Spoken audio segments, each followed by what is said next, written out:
आज की तारीख में लोग इतने जागरूक हैं और उनको समझ में आता है कि कौन सी बात का राजनीतिकीकरण करने के उद्देश्य से जनता को भ्रमित किया जा रहा है। विपक्ष को किस तरीके से आपको डराने का कार्य करता है।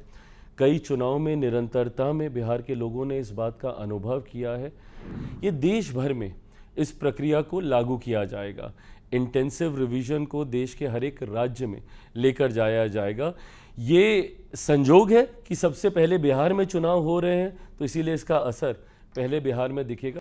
विपक्ष को ही विश्वास नहीं था।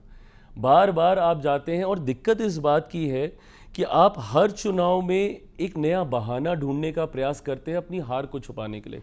इससे पहले ईवीएम पे ठीकरा ये फोड़ते थे, आज ईवीएम सही हो गई। तेजस्वी, राहुल गांधी, पूरा ऑपोजिशन एक यूनाइटेड हो गया इस इशू पर, तो आपको डर नहीं लगता कि कहीं ना कहीं जैसे पहले लोगों ने वोट को गैल्वेनाइज किया और टोटल नंबर गिरा, इस बार भी कुछ इसका इम्पैक्ट हो सकता है बिहार चुनाव? देखिए, मैं नहीं मानता। आज की तारीख में लोग इतने जागरूक हैं और उनको समझ में आता है कि कौन सी बात का राजनीतिकीकरण करने के उद्देश्य से जनता को भ्रमित किया जा रहा है। बिहार के लोग इन बातों को भली भांति जानते हैं।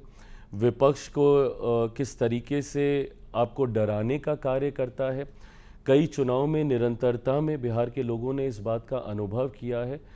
मैं नहीं मानता कि बिहार के लोग इनकी इन बातों में आएंगे।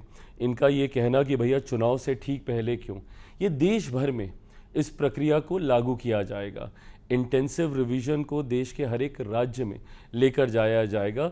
ये संजोग है कि सबसे पहले बिहार में चुनाव हो रहे हैं, तो इसीलिए इसका असर पहले बिहार में दिखेगा। बट मैं नहीं मानता कि विपक्ष की बातों में बिहारी आने वाला। कुछ लोगों का कहना है कि इन्हीं सेव वोटर्स ने लोकसभा में भी रिजल्ट, जो चुनाव के नतीजे आए, वही इम्पैक्ट हुआ, तो फिर अब अचानक से बदलने की क्या जरूरत पड़ गई? मैं वही, क्योंकि विपक्ष ही चाहता था, क्योंकि विपक्ष को ही विश्वास नहीं था। बार बार आप जाते हैं और दिक्कत इस बात की है कि आप हर चुनाव में एक नया बहाना ढूंढने का प्रयास करते हैं अपनी हार को छुपाने के लिए। जितना समय ये लोग नए बहाने को तैयार करने में लगाते हैं, अगर उतना समय ये लोग आत्ममंथन में लगा लें कि भाई विपक्ष क्यों चुनाव हार रहा है, तो संभवतः इनका कुछ भला होगा। इन लोगों ने इससे पहले ईवीएम पे ठीकरा ये फोड़ते थे, आज ईवीएम सही हो गई।